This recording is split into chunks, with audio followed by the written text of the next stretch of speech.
Alrighty, so today we are going to finish up the review of the first midweek action of the 2025 MLS season, looking at these last six games, and that include the game I went on Wednesday between Inter Miami versus the San Jose Earthquakes. And we're going to jump straight into it because I still have to do the preview for these Heineken rivalry week games, and because I came home relatively late, it's pretty much a brown liquor special when it comes to doing a review already late into the evening and then have to do the preview even more later into the evening, and most likely these video is going to be uploaded way past midnight of my time, maybe even like 2 or 3 in the morning. But that being said, let us begin with the first game, which is St. Louis versus Sporting KC. And I gotta say, this is a preview of what we are expecting in terms of some of these Heineken rivalry week games. Yeah, we're gonna be in for a treat because this was a very entertaining game between two teams that, it hasn't been a great season for either of these Midwestern teams, but boy, did they put some entertainment in terms of this game. Now, in the first half, 11 minutes in, Davis would miss wide from long range. There was a couple of half chances early on for both teams. Not much really trouble either goalkeeper, but that being said, in the 15-minute, the opening goal of this rivalry happened as Cecilio Pompeo. It's been a long time since he has scored a goal for St. Louis. Remember, he had that torn ACL injury that kept him out for a long period of time, but this must feel great for him to finally get back on the score sheet. And it was a goal of the week contention as well, because what a banger of a goal that is from Pompeo. And just like that, St. Louis were up 1-0. We go for a period where not much really happened, as both of these teams were kind of struggling going forward. That would not be the case for most of this game. This was really the only time where this game kind of went through a bit of a lull.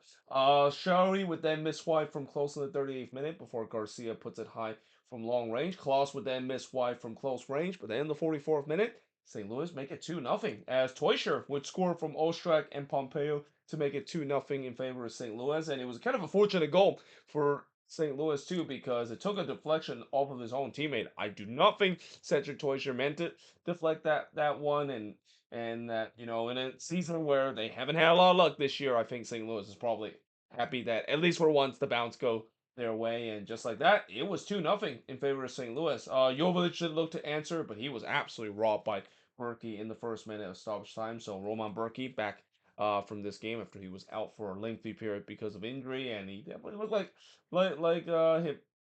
himself, at least in the beginning, and maybe that's kind of the reason why St. Louis has started to get back to winning ways. Not to say that Ben Lund was bad. Ben Lund was actually pretty good in the fact that, yeah, the defense for the St. Louis side, it hasn't been great whatsoever, and it kind of reels its ugly head heading into the second half. Now, in the second half, with St. Louis leading 2-0, Pompeo would put it wide from close range. St. Louis was on the front foot early. They were pressing for a third and a big derby win. Pompeo would then hit it right to Polskamp before Jovic would puts one into the stands off from the near post. He then had a deflection that goes right to Berkey in the 59th minute before Polskamp would rob Harto on a 1-1. So we talk about Berkey, having a pretty good game, at least in the first half. It was a John Postgame show in the second half. He was making some big save to make sure this game was still well within reach. Showery would then put it wide from close. It was kind of back and forth action as both of these teams were creating some dangerous chances for the next crucial goal. Showery would then put it wide after just a bad turnover from St. Louis. Before on the other end, Polchcam would deny Hardo from close. Wallen would then hit it right to Polchcam from long range, and then Jovic would hit it right to Berkey in the 67th minute. Again, it just feels like it was end-to-end action. Again, this is kind of what makes this game relatively entertaining to watch. And you just kind of had a sense that the next goal is coming soon for both of these teams. I mean, with all the pressure that both of these teams is gonna put, who's gonna score the crucial third goal in this game? Well, the answer is Sporting KC, because in the 71st minute, Leibo would score from Showery to make it 2-1 in favor of St. Louis, and then 6 minutes later, they tie it up as Dejan Jovic, he cannot stop scoring right now and really making the Galaxy regret of letting them go, even though, as I already talked about in the deep dive of the Galaxy horrid start to the season, they had no choice. They had to let go because of his cap situation. But it doesn't help the fact that he's now scoring at a rate we saw last season when he was with the Galaxy, as he scored here for Suleimanov to tie the game up at two apiece, and yeah, not great set piece defending whatsoever for St. Louis. All of a sudden, that Joveljic and Suleimanov partnership, it's definitely going strong, and this is the reason why Sporting KC have definitely played much better after the firing of Peter Remise. I mean, it's not a big surprise as after they finally got rid of pretty much the architect in terms of the decline that this team has done, and with the new interim head coach boost that's still with this team, it's no wonder why they play much better in the post Peter Remise era. Betcher did look to respond, but he was robbed by Postcam in the 84th minute because yeah, Postcam was having a second half. Have to remember he was refused to give up this third goal, and at the full time whistle after this entertaining game, I mean that was kind of something that neutral would like love to see, but not so if you're a St. Louis fan. The boos were raining down hard at full time at Energize Park, known as City Park. I'm still just gonna call it City Park because of the way that it's gonna take a while for me to really recognize the sponsor of the new stadium that St. Louis had. But yeah, they have now gone 9 games without a win. Things are just not going well for the St. Louis side to a point where there's definitely discussion that Olaf Melberg is definitely on a hot seat, and maybe even their GM Lutz could be on the hot seat as well. Shots in this one, a lot of them. 16 shots for the 17 that Sporting KC had. 5 shots on goal for the 7 that St. Louis had. 4 shots off target for the 7 that Sporting KC had.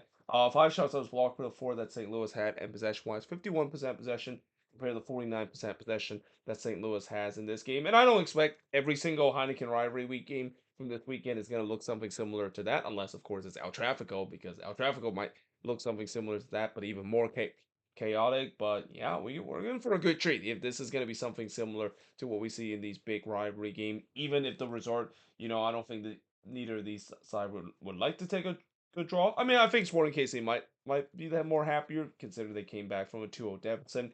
Not so if you're St. Louis. Like I said, it's been a miserable last couple of months to a point where they're actually now second to bottom in the Western. They're in conference, and if it wasn't for the Galaxy, they would have been dead last right now in the West because of this miserable winless run. Now, moving on in the next match is Austin versus Atlanta. So from an entertaining game that we saw in this one to a less so entertaining game between Austin and Atlanta United, and this was a game where yeah, for Austin, they feel like they should have won this one. In the second minute, Vasquez would head it wide from close, as that was the game first shot, before Cobb would head it wide from the corner. Stuver then denied Almiron on a 1v1 opportunity, and then he denied Moranchuk in the near post, and then Ilie would miss wide from long range. So there was definitely some good chances for both of these teams, but the shots were free up to this point for Atlanta.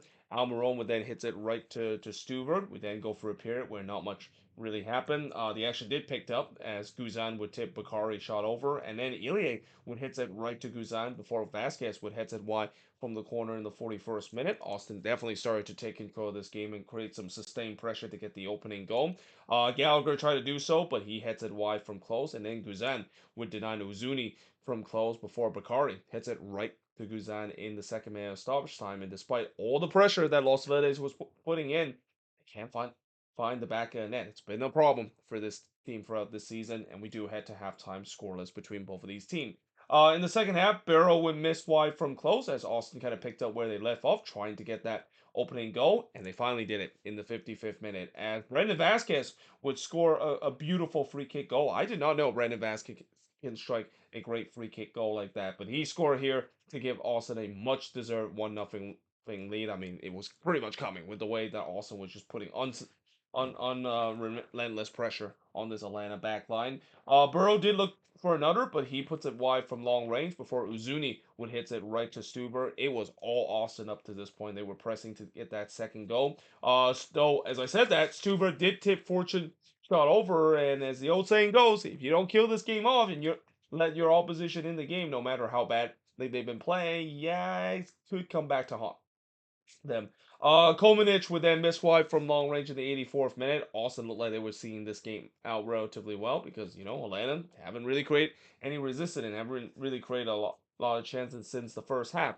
But in the second minute of stoppage time, and again, the old saying goes, if you don't kill your opponent off, even you're playing at home, you are going to get regretted. And Austin regretted in the second minute of stoppage time because TRA would score from Lopjanidze and Almiron to make it 1-1 in this one. Now, there was definitely a question that whether or not if TRA was in an onside position. It was very, very close. On first look, I didn't think he was offside, but they didn't really give us a very good angle, and they didn't go to VAR for that as well. So I'm gonna assume that it's onside, even though we have had some very questionable refereeing decision this season. But nevertheless, like I said, not killing this game off, not getting that second goal, the architect of the downfall for Austin in this one. Forgery did look to try to answer late, try to retake the lead, but he missed wide there. And just like in this game, the home crowd was definitely not happy with the performance. The boos were coming down at Q2 Stadium, as in the end, it ends in a 1-1 draw in this game. The shots in this one, 16 shots for the 8 that Atlanta had, 6 shots on goal for the 5 that Atlanta had, 7 shots off target for the 1 that Atlanta has, 1 shot that was blocked for the 2 that Austin had, and possession-wise, 55% possession compared to the 45% possession that Atlanta has in this game. And did I also mention this is a desperation derby? So yeah, anytime when there's a desperation derby and it ends in a draw, I don't think neither of these sides is going to be happy. Yes, I know Atlanta got a late draw on this one, but the winless run can continue, and they definitely did not play well at all in this game, and was pretty fortunate the fact that Austin just pretty much was toothless throughout this game from open play. I mean, this was a game that Austin has to win. Like against a struggling Atlanta team, and with all the chances that you created, and with the dominance that they had to win this game. And the fact that they didn't just kind of continues this bad run of form that this Austin team has had in the last couple of months. It's almost like after that incredible start of the season, maybe that's the new head coach boost for Nico Estevez. But now I think Dallas fans are basically warning Austin fans about the problem with hiring Nico Estevez of being a very defensive head coach. And yeah, the goals are definitely dried up for this Austin team, at least in open play in this game.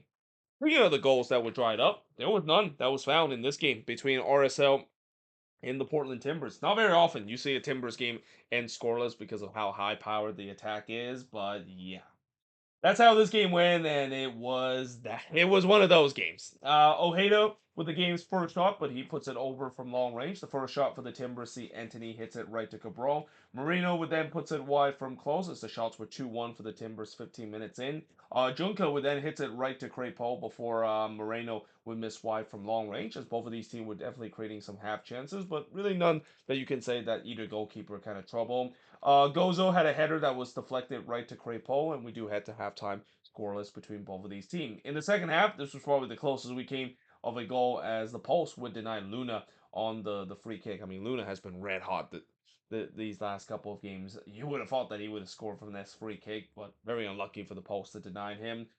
Anthony then curls it wide from close before Cabral would deny Anthony from the near post, as the Timbers with some sustained pressure looking to try to get the opening goal.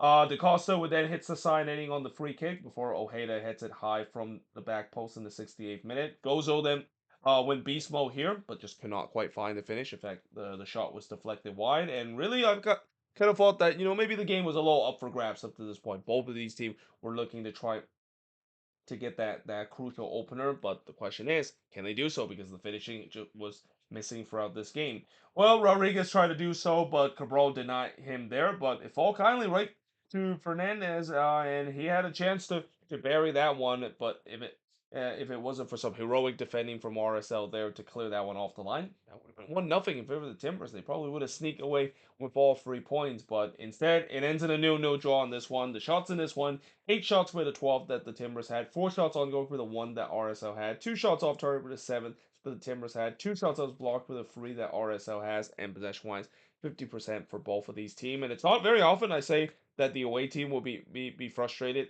that they walk away with only a point instead of all 3, but this is kind of the case in this one. I thought the Timbers were the better team in this game against a struggling RSL attack, and when you are playing a struggling team like RSL like that, and especially with the way that the Timbers have been playing well, you expect them to get all 3 points in this one. But I guess that's kind of how it is. You're gonna have some nights where the finishing is not there, and that was kind of the case in this game for the Portland Timbers, and the same case for Real Salt Lake.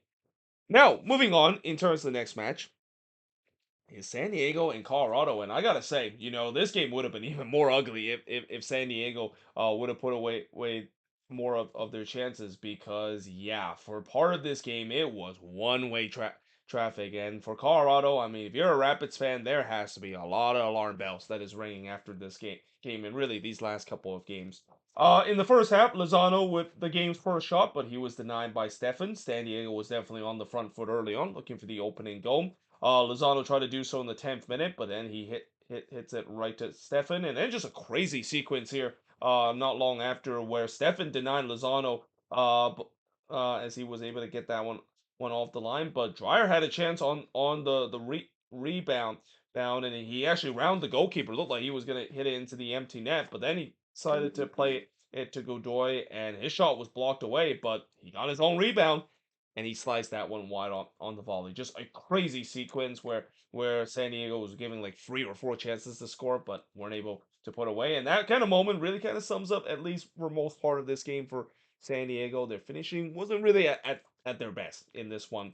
Godoy would then puts it over on the volley. It was all San Diego up to this point with constant pressure trying to get the opening goal. The first shot for the Rapids did see Cabral miss wide from close in the 18th minute before Lozano would miss wide from close as the shots was 7-1 for San Diego already 20 minutes in. It would get more lopsided as the game goes along. McVeigh would then hit it wide from the corner before Godoy would hit one right to Stefan. But then in the 33rd minute, San Diego finally capitalized on on their pressure as Chris McVeigh would score from Verskov and Dreyer to make it 1-0 in favor of San Diego. That's the first goal for Chris McVeigh with San Diego, and it's one that you kind of knew it was coming. I mean, with all the pressure that San Diego was putting, you knew one of them is going to put it into the back of the net.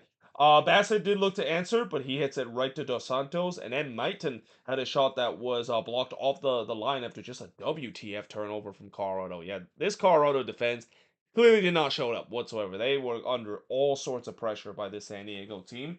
So as I said, that Mihajlovic had a chance to chip Dos Santos off his lines, and he almost did it. I mean, this was on target. Dos Santos was just scrambling to get himself back and just about to tip that one over. But we do head to halftime with San Diego leading 1-0. In the second half, Godoy would miss wide from long range. San Diego continued to dominate the possession in search for that second goal. Mihajlovic would then hit it right to Dos Santos in the 57th minute, but then 1 minute later, San Diego make it 2-0. It's Anders Dreyer that scores to make it 2-0 in favor of San Diego. He actually hit the post originally, but it fall kindly back to him, and yeah, he's not going to miss that second opportunity, especially of how hot he's been this season. But yeah, that made it 2-0 in favor of San Diego. Lozano then throws it just wide from long range before Godoy would hit it right to Stefan. Again, it's just one-way traffic up to this point. San Diego just playing Colorado off the park and press for the third goal. Lozano would then hit it just high from close range, and yeah, for Lozano, he was sniping in this game. He just could not buy a goal. He had a lot of chances in this game. It couldn't fall for him. But then the 70th minute, really kind of against the run of play, a penalty was given to Colorado as Camundo would handball this one. So here's a chance for the Rapids in a game where they pretty much have a very few chances and a chance to get this one back and maybe set up a really nervy late finish for San Diego. But Dos Santos says no. He denied Mihajlovic from the spot there. It wasn't really a good penalty from George Mihajlovic, but still, Dos Santos come up big to save the penalty, and you just kind of had a sense that that was really not only the last chance for Colorado to get something and maybe have a slight of hope to come back into this game, but they kind of crater after that because San Diego continued to look for the third goal. It started with McVeigh hits it wide from close in the 84th minute before Dreyer would puts it high from long range. Ilowski then hits it right to Stefan from long range in the 6 minute stoppage time. And despite the fact that San Diego didn't get that third goal, it was a pretty comfortable 2-0 win in this one, and the shots kind of proves it. 28 shots compared to 9 that Colorado has in this one. It was a shooting clinic for San Diego in this one. 9 shots on goal for the 5 that the Rapids had. 1 shot off target for the 9 that San Diego has. 10 shots that was blocked for the 3 that Colorado has, and possession wise, 59% possession compared to the 41% possession that the Rapids has in this game. Yeah, it's not going so well for the Colorado Rapids right now. It just feels like they are going the wrong direction right now. Similar to what we see with Austin, where they got off to a good start of the season, things were looking good, and then yeah, these last couple of games, it's been nothing but misery. But unlike Austin, Colorado they've been very good when it comes to scoring goals.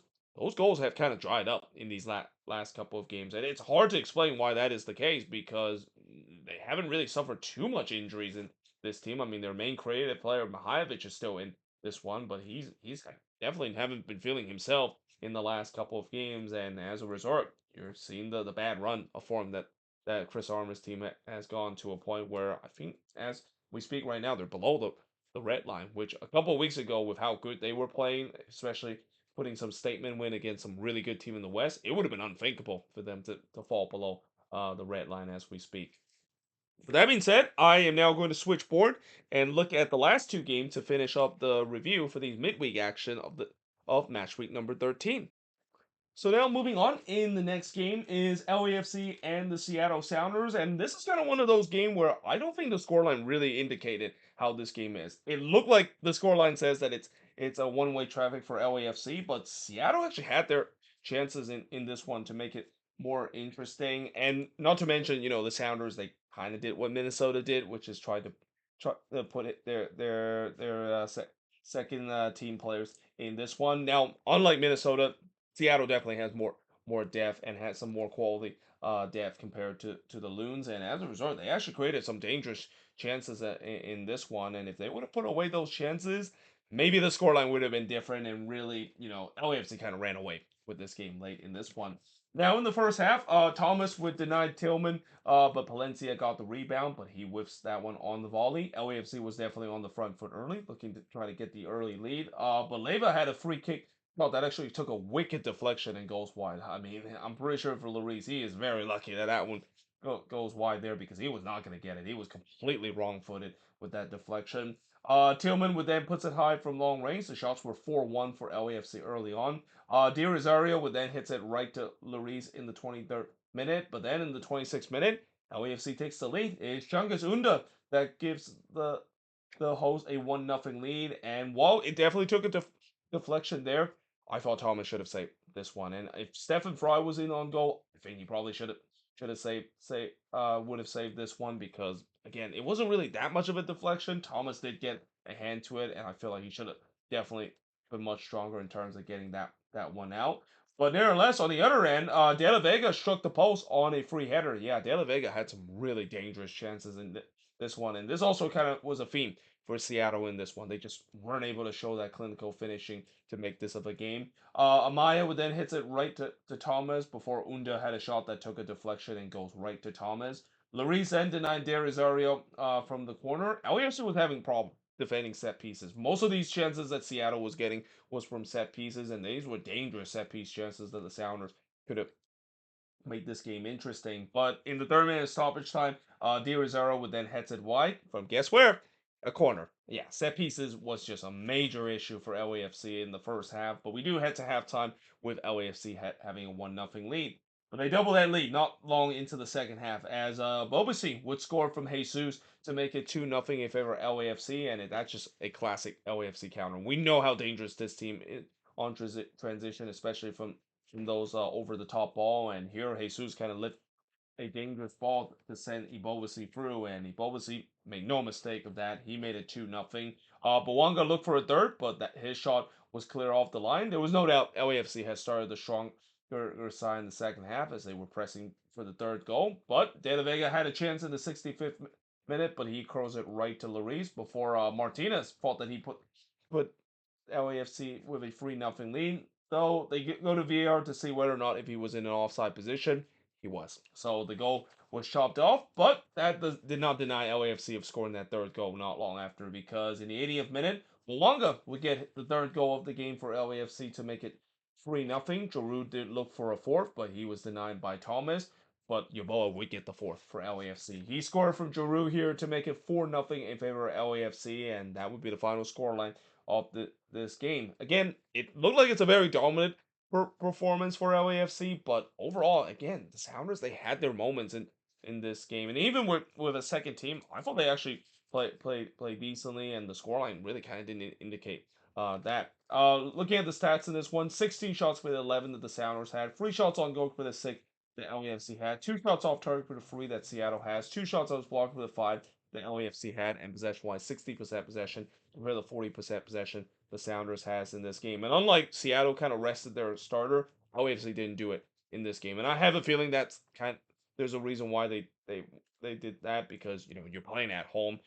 There's really no need to rest your starter, especially your game in El Tráfico is literally across a town here. In fact, actually, I don't know if it's across town. I think the game is at BMO Stadium. I need to double check, especially when I do the preview. I'll find out if that game is at BMO Stadium or is it going to be at Dignity Health Sports Park. But nevertheless, good win for LAFC. They're definitely rounding up to form these last couple of games, and for Seattle, just kind of a throwaway game. You just need to have a good bounce back performance with those starters in, and we'll see whether or not if they can do so in that Cascadia derby between them and the Portland Timbers.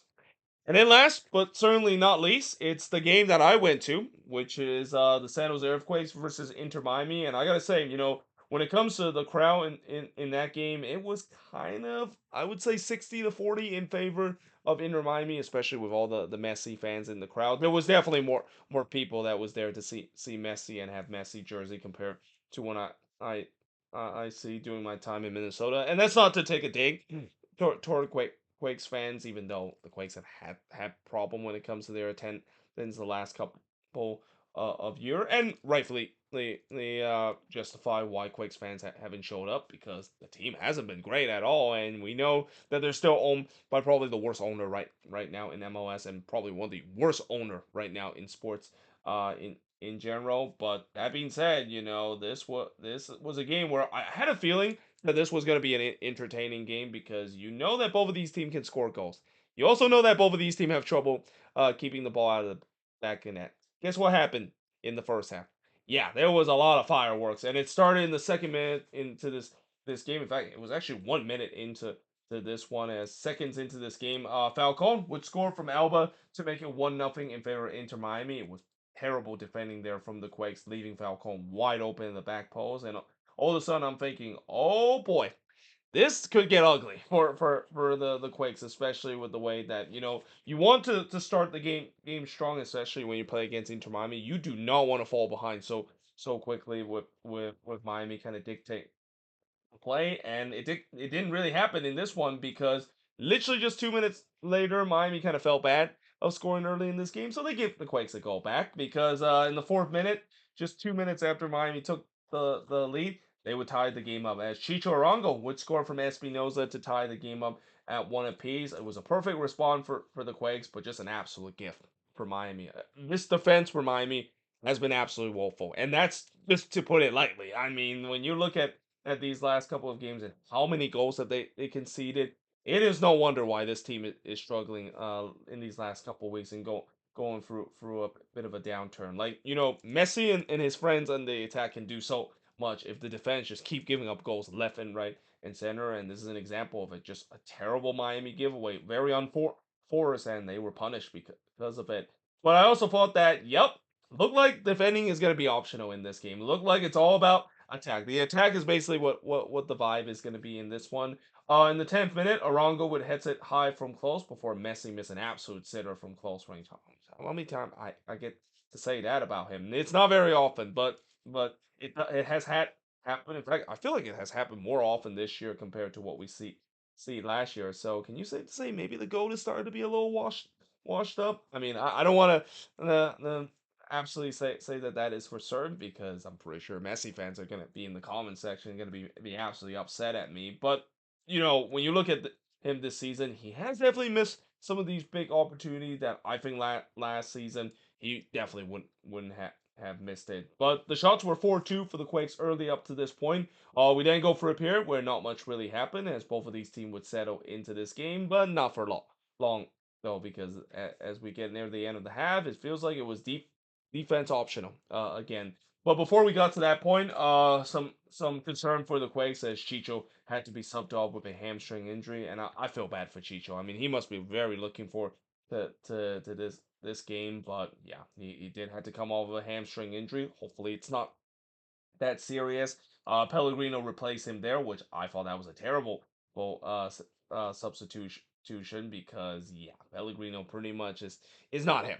at all. And he also got subbed off in this game in the second half as well. So something tells me this might be one of the last time we see Pellegrino play in the game because he's been pretty bad this season for the Quakes. But at the same time, I kind of can understand, consider, I know they have Martinez on the bench, but Martinez is still not 100% healthy. There was no way he would have gone the full hour in this one. But it didn't matter because in the 38th minute, the Quakes would make it 2-1. And guess what? It's the local kid, Bo LaRue. He score here to make it get 2-1 in favor of the Quakes. Yeah, this was a night that Bo LaRue will never forget. Not only played probably against his hero, but he pretty much had a game of his life in this one. And that's kind of expected because when you have a lot of these players that are playing against the GOAT himself, and I'm pretty sure a lot of these players idolize him when they grew up, they're definitely going to be up for the task in this one. And man, LaRue was absolutely immense in this game, both on the scoring and also on the assist chart. But despite that, that is one that, yeah, for Oscar Rusari, he's got to do better in terms of that. I mean, that was a very savable shot. I mean, we talk about the defense has been pretty bad for Miami. You gotta say it's not. You gotta say that might be the same case for Oscar Ustari. I remember he was really well, at least in the beginning of the season, he was making some big save for this Miami team. But lately, man, oh man, he has really started to fall off, and he's not getting any younger as well. He's in his late 30s, so you kind of had a sense that maybe it's time to bring back Trey Calendar in this team, and maybe this Miami team might have a goalkeeping issue because Calendar hasn't really been that good for this Miami team as well. Imagine I said that about this Miami team last season when goalkeeping was actually one of their strongest point from last season. The referee was Ento. He sucked because yeah, Miami favoritism was in full effect. Messi then looked to respond, but he hits it right to Danielle before Tomaski had a tap in there, and he got it all wrong. I mean, just completely fluff his lines there, and you just kind of had a sense at that kind of moment, just kind of feel like, yeah, this is definitely not the Miami that we know of, and there is no surprise that this team is struggling because when a Miami team is hitting on all cylinder, Tomaski would bury that one in, and it would have been 2-2 in this one.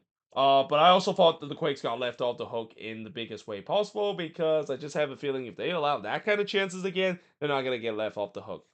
Guess what happened just 2 minutes later? They allowed that same chances, and they didn't get left off the hook as Lande would ties the game up at two apiece. Pretty much an identical situation of the Tomoski miss, and the Quakes were rightfully punished because of that. And just like that, the game was tied up at two apiece. Espinoza did look to respond, but he puts it way wide. But then in the fourth minute stoppage time, Ian Hartz would score. He scored for Larute and Pellegrino to make it 3-2 in this one because, like I said, defense optional. It's all vibes when it comes to the attack so far up to this game, and it's also the first goal that Ian Harkes have scored for the Quakes, and what a time to do so against Miami, and probably the biggest game the Quakes would play this season in the regular season. But yeah, they do head to halftime with a 3-2 lead. I have a feeling it was not going to hold heading in the second half, but I also had a feeling there was going to be more goals in the second half. It's in the 46th minute, Pellegrino with skies one into the stands because that's what he's been doing throughout the season. Buddha then skies one over in the 58th minute. I didn't think Buddha had a good game in this one. It's a shame too because Buddha was another player that I'm pretty sure he must be very hyped up about playing this game, especially playing against an idol like the GOAT himself. But unlike LaRue where he was really up for it, Buddha was definitely not so in this game. But I also thought the Quakes started well. They had the possession. They were looking to try to get that fourth goal, and I had a sense they had a chance to do so because Miami was giving them chances left and right. But you know who also is giving chance left and right? Quakes, because in the 53rd minute, Alande would score his second goal of the game as he scored from Rodriguez to tie the game up at three apiece, and it was just way too easy there. I mean, that Quakes defense pretty much was completely Swiss cheese there in that moment, just getting cut open. But to give the Quakes credit, that was really kind of the last big chance I thought that they gave up in this one. But because in the 64th minute, it looked like they got the lead back as Espinoza would put it into the back of the net. I didn't celebrate because I thought that the goal would be disallowed for offside, and indeed it was. But when I look on the replay, it was actually much closer than I thought it would be. Definitely much closer than I think the Olo Ishai goal that was disallowed for offside last Saturday early in that game between Minnesota and Miami. But yeah, that could have been and 4-3 in this one in favor of the Quakes. Falcone would then puts it wide on the back post. You just kind of feel like this game was really up for grabs, and that there's probably going to be one more goal in this one because again, defense still an optional throughout this game.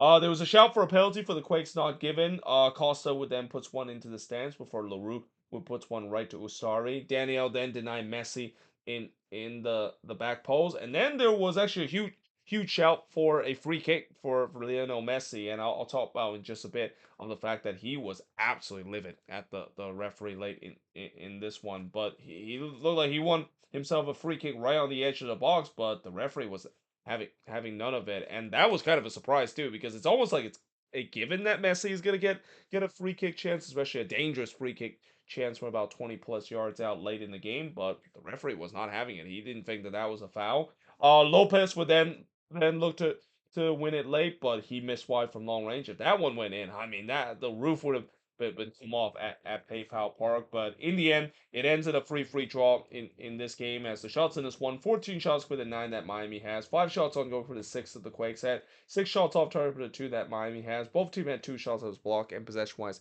56% possession compared to 44% possession that the Quakes has in this game. And really after this game, Messi, he actually came really close of getting himself sent off for the first time in MLS. He was definitely having a lot of choice words toward the referee. So much so that the only reason why I think he didn't get a red card is not because of the fact that no the league is not going to dare to send their golden boy off in a game, but Bruce Arena of all player would actually decide to calm him down. I mean, you know Bruce is a goat of himself and just the godfather of American soccer when he can calm the goat himself and Messi and avoid him of getting a second yellow card. But nevertheless, overall, I think for the Quakes, I will say that yes, I can understand there are some disappointment that they couldn't get the win in this one, and it felt like this was a game that they could have definitely won, especially with the chances that they given.